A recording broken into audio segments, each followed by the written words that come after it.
فأنا ناصح لإخواني بالصدع بالحق تبيض وجوههم. السكوت في مسألة الحزبية يضرها، فاصدع بما تؤمر وأعرض عن المشركين. سلامي على دماج ورجالها والشيخ يحيى ودار العلم يا سعد بانيها. Itu belum. Mengambil apa yang diiktiraf. Oh iya, yang paling fasih. Yang mendominan. Iya, paling mendominasi orang Arab. Bahasa Quraisy biasanya.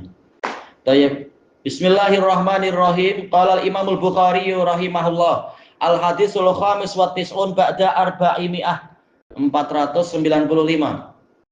Haddatsana Abdul Walid. Abdul Walid namanya Hisham. Hisham siapa ya? Hisham bin Dawud. Oh, betul enggak ya? Kalau sih namanya Hisham jelas. Bukan bin Dawud, salah. Abu Dawud atau Yalisi, ini Abdul Walid atau Yalisi Sulaiman. Malah lupa sendiri. Siapa? Dia atau Yalisi memang, cuma anak malah lupa sendiri. Kalau yang ini namanya Hisham. Abu Walid. Iya, namanya Hisham, cuma ini semua tapi dia min kibari atba'ut tabi'in, karena tidak jumpa sahabat. Namanya Hisham, cuma anak tahu-tahu terlupakan. Kalau Abu Dawud atau Yalisi, beliau Sulaiman. Yang dikatakan tabi'in itu pernah berjumpa sahabat. Betul, walaupun hanya sekali. Katakan tabi'in itu hidup tapi tak pernah jumpa sahabat, itu kira tabi'in. Kalau tak pernah jumpa sama sekali dikatakan adroka, mendapati zaman. Iya, man laqiya harus jumpa. Mana kalau orang yang jauh di Eropa itu tidak dikira tabi'in. Tidak, seperti orang yang di zaman Nabi tapi tak jumpa tadi kan sahabat. Tapi adroka, mendapatkan zaman Nabi. Mana yang berjumpa Nabi baru sebentar. Ya itu baru sahabat. Yang nampak ke yang bercakap? Yang nampak. Cukup. Laqiya intinya jumpa. Mana semua tu yang nampak tu semua wali. Jelas, dapat keutamaan ya. Yang penting beriman. Makanya yang anak kecil tak bicara dengan Nabi tapi dibawa bapaknya ikut haji wada, jadi sahabat. Ya, dapat keutamaan sahabat. Kalau jumpa Nabi dalam ini, itu lain urusan. Iya.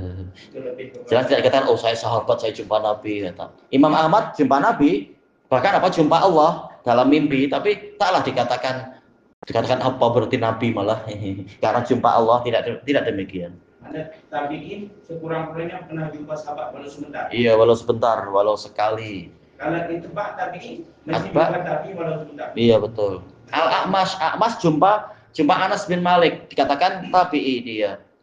Jumpa tapi tak pernah bicara, cuma pegang kendaraannya. Tidak ada ikatan. So yang untuk membuktikan tabi'in ini mesti ada saksi. Ada persaksian atau dia memang disikohkan dan dia karena dia sikoh, dia ucapannya diterima. Dia mengatakan aku melihat Anas bin Malik begini, ya diterima. Selama orangnya sikoh. Kalau penipu tak diterima. Mesti berjumpa. Mana bagi pihak ketiga tak boleh.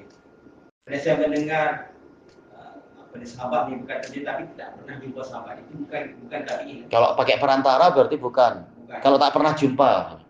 Adapun kalau jumpa itu sahabat. Walaupun di balik hijab mungkin mungkin ada wanita yang tak pernah jumpa Nabi tapi di balik hijab itu tak masalah, itu dikatakan sahabat. Ini yang paling jelas sekali pengajian lah. Iya. Pengajian di halaqah sahabat. Betul. Itu dikira tabi'in. Betul, iya. Yang tak juga tabi'in pernah belajar dengan tabi'in. Iya betul. Namanya adalah Abdul Malik, nama ayahnya Hisham bin Abdul Malik atau Yalisi. Dari Abdul Walid, beliau adalah Hisham bin Abdul Malik atau Yalisi. Ini tabi'in, Abu Walid. Ini tak tahu, harus dilihat dalam biografinya ya. Tayyib qal haddatsana Syu'bah. Untuk yang Toyalisi beliau adalah Basri. Haddatsana Syu'bah, ini Basri juga ya. Syu'bah Ibnu Hajjaj Abu Bistam As-Sadusi Al-Basri, Amirul Mu'minin fil hadis. An Aun ibni Abi Juhaifah. Aun bin Abi Juhaifah ini Aun bin Wahab. Beliau Kufi. anak dari sahabat. Nah, ayahnya qala sami'tu abi, yaitu Abu Juhaifah. Abu Juhaifah namanya adalah Wahab bin Abdillah Al-Kufi. Wahab bin Abdillah Al-Kufi.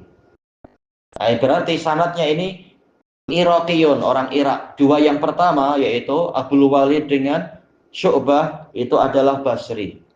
Kemudian Aun bin Juhaifah dan ayahnya adalah Kufi. Jadi sanadnya semuanya adalah Iraqiyun. Anna Nabiyya sallallahu alaihi wasallam shalla bihim bil Batha.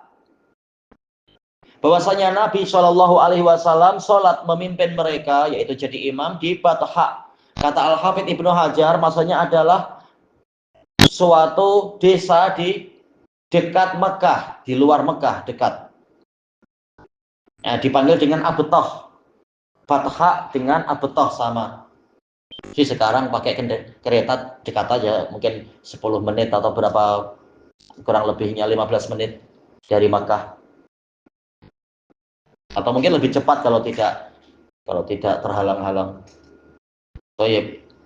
Jadi memimpin mereka sholat, yaitu sebagai musafir ya, karena Nabi sudah hijrah ke Madinah. Nah, ketika di dekat-dekat Mekah ataupun di dalam Mekah, beliau sebagai musafir. Nah, sholatnya dua-dua. Dikatakan di sini wa baina yadaihil anazah.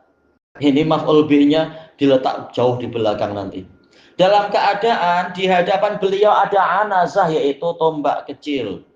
Yaitu sebagai sutroh. Ini memang Imam Bukhari memasukkan dalam bab sutrohnya imam. Sebagai sutroh bagi orang yang di belakangnya. Inilah yang digalakkan agar tidak dipotong sholat kita itu oleh setan ataupun oleh makhluk-makhluk yang lain. Sholat apa? Az-zuhra, yaitu sholat zuhur.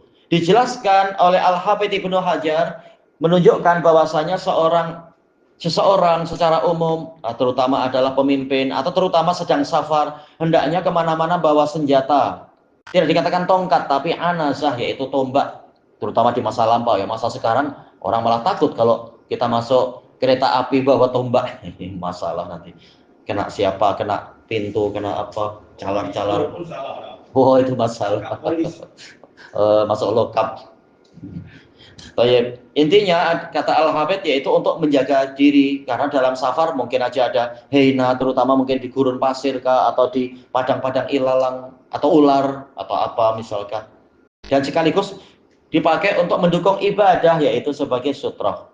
Al-zuhra rak'atain, sholat duhur 2 rakaat. Wal asra rak'atain, sholat asar 2 rakaat. Di dalam riwayat yang lain disebutkan bil hajirah, yaitu di tengah hari. Bil hajirah ada kemungkinan jar majrurnya terkait dengan yaitu sholat duhurnya. Jadi di tengah hari, di siang hari itu, di tengah hari ya, matahari masih agak di tengah, Nabi sholat duhur dan asar. Berarti apa? Jamak takdim, 2 rakaat 2 rakaat. Tapi Al-Hafidz mengatakan boleh jadi juga lafadz bil hajirah di tengah hari itu khusus untuk duhurnya. Jadi di tengah hari sholat duhur 2 rakaat. Dan juga sholat asar 2 rakaat. Hanya saja boleh jadi kata Al-Hafidz, yaitu masih di Batha. Jadi istilah sholat asar bil Bathanya itu, yaitu menunggu duduk di situ sampai asar baru sholat. Cuma kemungkinan pertama lebih kuat, yaitu di jamak. Duhur dan asar di jamak takdim. Ini belum haji bidah. Tidak disebutkan oleh beliau, tapi memang ini peristiwa haji wada. Cuma dohirnya memang dohirnya belum sampai mungkin ya. Belum sampai, iya. Dalam perjalanan. Nah, perjalanan untuk menjalankan haji terakhir itu, betul. Iya, belum sampai masuk ke Mekah. Di rombongan kan ya? Iya, betul, rombongan orang yang berhaji berpuluh-puluh ribu. Baik. Yamurru baina yadaihi al-mar'atu wal himar. Ini juga hal dalam keadaan yang lewat di hadapan beliau ada wanita, ada keledai. Tapi kata Al-Hafidz yaitu di belakang sutroh tentunya, bukan di hadapan. Nanti nggak ada gunanya sutroh kalau gitu. Iya, di balik anazah sana, jadi tidak mengacau sholat. Iya, ditancap. Iya, ditancapkan, betul. Dan di Kita ni tak cangkul lah diri tu kan. itu baik, iya betul. Tak perlu susah payah, misalkan kemana-mana bawa cangkul, atau jumpa di situ pinjam dulu lah. Atau ada batu yang agak besar ke apa. Paling senang sekali batu pokok kan. Betul lah, cari pokok jahit. Sekalian sekalian teduh, ada peneduh jahit. Iya, di bawah pokok malah lebih teduh. Seperti yang telah kita lewati di hadis Ibni Umar, Nabi sholat di bawah pokok, itu lebih teduh, lebih baik insya Allah. Sekurang-kurangnya satu hasta. Sekurang-kurangnya 3/4. Pendek lagi. Iya, pendek sedikit nggak apa-apa. Kalau susah cari yang itu, misalkan tak tahu apakah macam ini, hanya ini boleh, sudah boleh insya Allah. Letak kotak pun boleh Nggak masalah.